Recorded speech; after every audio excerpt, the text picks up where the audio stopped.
Hello once again, Terry Hansen here. Great to be back with you. As you know, I'm the president and founder of the Hansen University.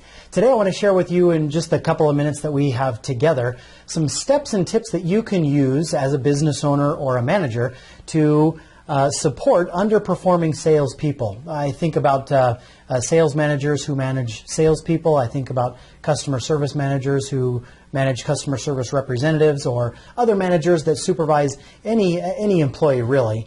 But oftentimes the employees that we hire don't pan out as well as we like them to. That's pretty natural, pretty normal. So how is it that you and I as managers can support them and put together some sort of structure or process that really helps them improve their overall performance? Well, let me give you 5 things to think about. And these are probably not going to be new or revolutionary. I've listed some guides here. But the things that I'll share with you really do make a difference in improving employee performance. So the first one is, let's talk about expectations. 9 times out of 10, the reason why the particular employee is not performing well is because sometimes they don't understand what's expected of them. So there's 2 things to clarify when it comes to expectations. Number 1 is the outcomes or the results or the goals that you want them to achieve. What are the outcomes? What are the results that they should be producing? The second aspect of expectations is, what are all the behaviors or the activities that produce those outcomes?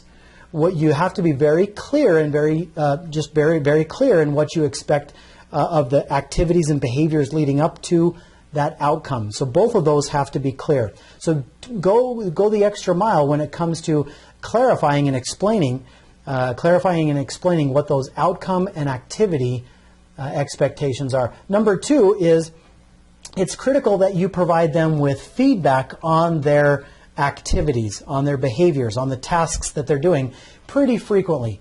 That's pretty vital. So obviously when you're giving them feedback, you're going to focus on some of the successes that they've had, some of the wins, some of the positive things. You don't want to be one of these managers that always harps on the negative. Recognize the good that they're doing. Focus on the positive. Give them some attaboys where an attaboy is due, right? But you're also going to focus on addressing some of the performance gaps.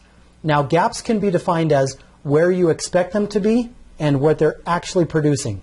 So what the goal is and what the reality is. What you expect them to do and what they're actually performing. That's the gap there. So you've got to address that gap. Where is that shortfall? The more that you can quantify that gap, like for example, we expect you to make 10 cold calls every day. You're only making 2 cold calls every day.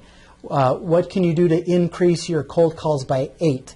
So as an example. But the more that you can quantify that, maybe with numbers or time or quality or quantity of something, the more that you can quantify that gap, the easier it is for that employee to really wrap their arms around that and get and do a good job at closing that gap. Okay? So just to review, be clear on the outcome expectations as well as the activity or behavior expectations. Give them some frequent and relevant feedback. Make sure it's timely, make sure it's specific, make sure it's focused on specific things. Don't have it be broad or general. Number 3 is focus on their successes.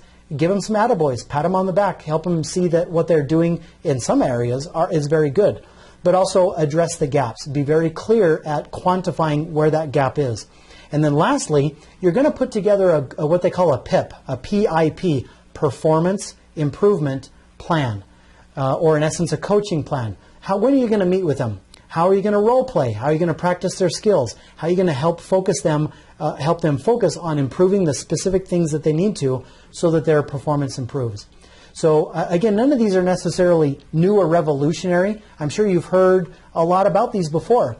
I'm sure they're probably common sense. But what's not common for us as business owners and managers is to remember to do these things. We get busy, we get distracted, we get sidetracked, and sometimes we forget that these are the critical things that our employees need to improve their performance.